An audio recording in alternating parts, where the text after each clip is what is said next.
Bu da barcamdır. Bu da kavun.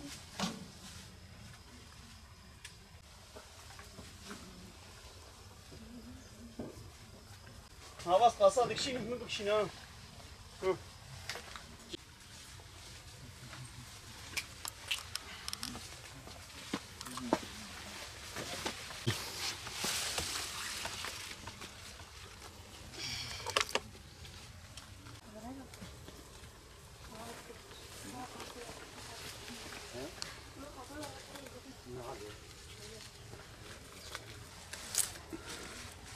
Temizlenmiş mi ya?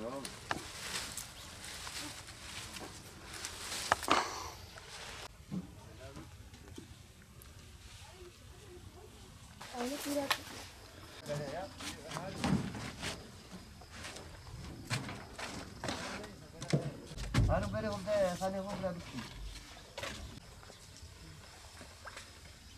Daha neyine pişate bir şey ya. Yakil de hanım ne?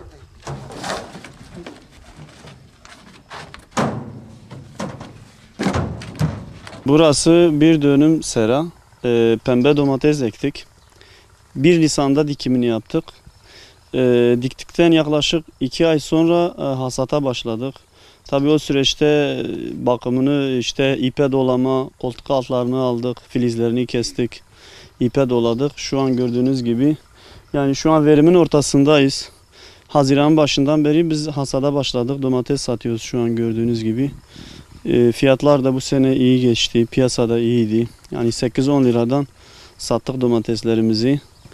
Verim de iyiydi. Şu an salatalık fidelerini sipariş ettik. Bunlar bir ay sonra bunları sökeceğiz. Onların yerine salatalık ekeceğiz ikinci ürün olarak.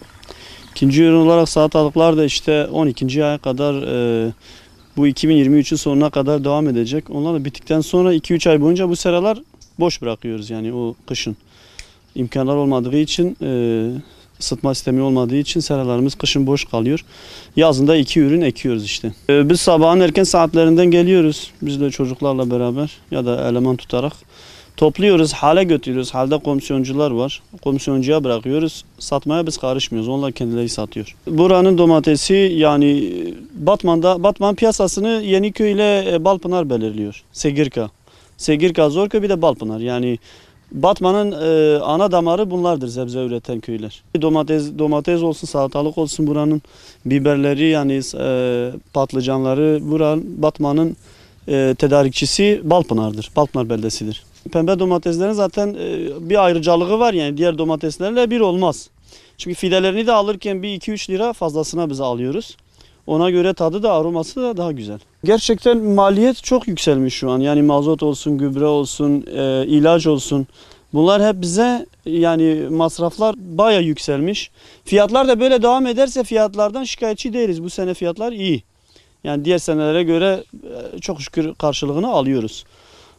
Fiyatlar da böyle iyi olursa hani maliyet yüksek zaten. Ona göre biz de fiyatlarda sıkıntı yaşamasak, emeğimizin karşılığını alsak iyi olur yani.